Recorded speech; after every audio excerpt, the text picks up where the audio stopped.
Once upon a time, in a kingdom where everything was almost perfect. Almost. There was a very particular problem, and the solution was about the size of your thumb. This is the Kingdom of Valoria. Lovely place. Good bread, excellent weather, very friendly cats. Only one problem.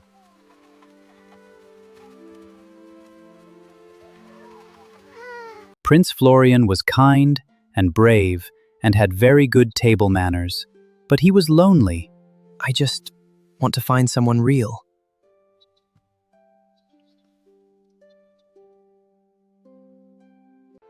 The queen, however, had a plan. We shall find Florian a princess, a real princess. She declared. Splendid! What does that mean exactly? Leave that to me. Princesses came from near and far. Some were enthusiastic. I am perfectly royal. I once sneezed and it sounded like a flute. I have never touched anything common, not even a doorknob. Oh dear. The queen was not so sure. The queen had tests, very particular tests. Posture, questionable. Sensitivity, none. Authenticity, none.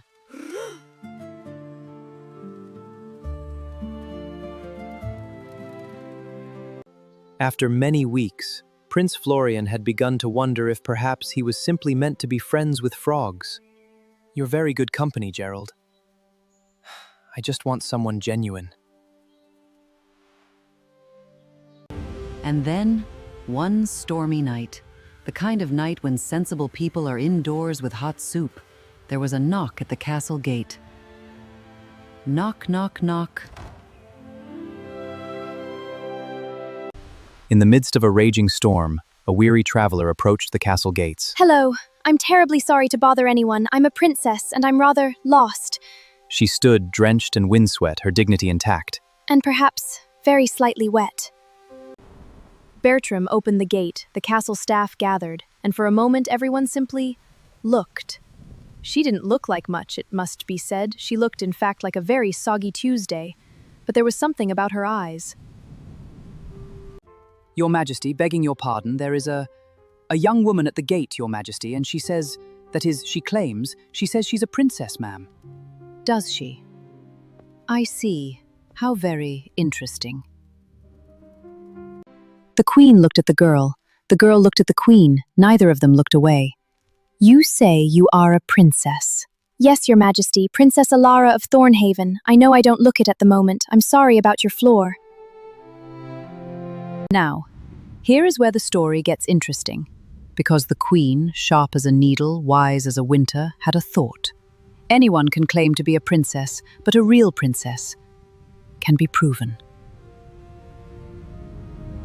She went to the kitchen, and she found a pea. One single pea, small, green, and about to change everything. Under the queen's precise direction, the servants prepared the guest chamber. 20 mattresses, each one finer than the last.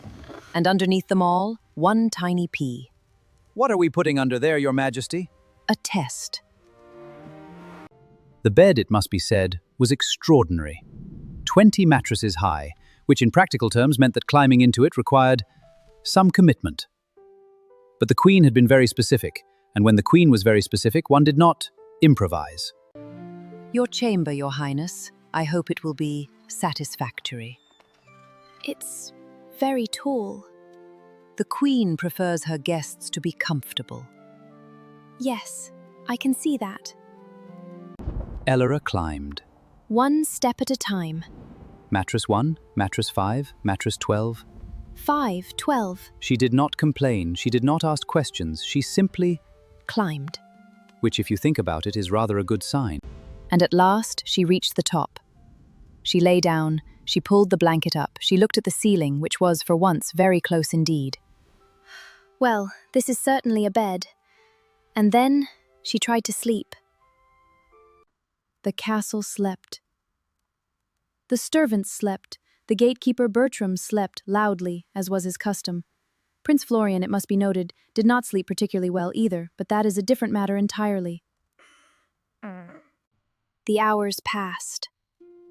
She turned left, she turned right, she counted the ceiling beams. There were 9 established, and could not say what was wrong, only that something was. Something small, something distant, 20 mattresses deep, 1 tiny pea. Dawn came, as it always does, unhurried, and entirely indifferent to whether one had slept. 20 mattresses. 20.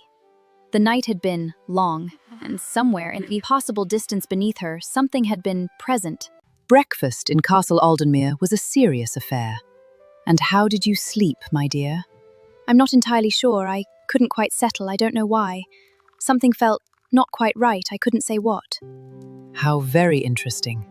After breakfast, which was by all accounts excellent, the prince asked if Alara might like to see the courtyard. She said she would like that very much.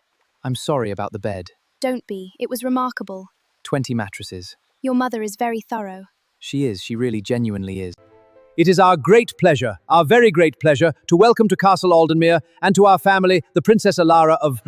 Where did you say you were from, my dear? Thornvale, Your Majesty. which is, in my experience, considerably rarer than it ought to be. Welcome home, my dear. Later that morning, when the servants dismantled the tower of 20 mattresses, they found, on the bare wooden slats of the bed frame, 1 small green pea. This? That? It was, by any objective measure, a very ordinary pea. But The queen, it should be noted, kept the pea. She had it placed in the antechamber, alongside the other small things the castle had seen fit to preserve. There. I knew you'd be useful. The label, written in the queen's own hand, read simply, News in a castle travels at the speed of breakfast. A real princess? Just from a pea? The queen tested her with just 1 pea. By mid-morning, everyone in Castle Aldenmere knew. 20 mattresses high, they say. By noon, everyone in the village knew. 40 mattresses. Was remarkable enough. That afternoon, Alara wrote a letter home. She was not entirely sure how to begin. Dear Mother, I have arrived safely. The castle is very fine, and the family is kind. the prince is also very fine and kind. I think The prince, it turned out, had been thinking. I know it's been 1 day, I know that, and I know that's not very long, but my mother says you can't fake what you feel. Not really, not when you don't know you're being tested. I wasn't testing you, I wanted you to know that I noticed. you kept it. The wedding, when it came, was everything a wedding in Castle Aldenmere ought to be. There were flowers, and there was music, and there was an extraordinary amount of food. The king gave a speech. It was by his own account brief. And furthermore, and I cannot stress this enough, furthermore, it was not brief, but no one minded. And so the Princess Alara of Thornvale, who had arrived in a storm with muddy boots and honest eyes, came to live in Castle Aldenmere. She and Prince Florian were, by all accounts, very happy. The king remained cheerful and thorough and very fond of eggs. The queen remained formidable.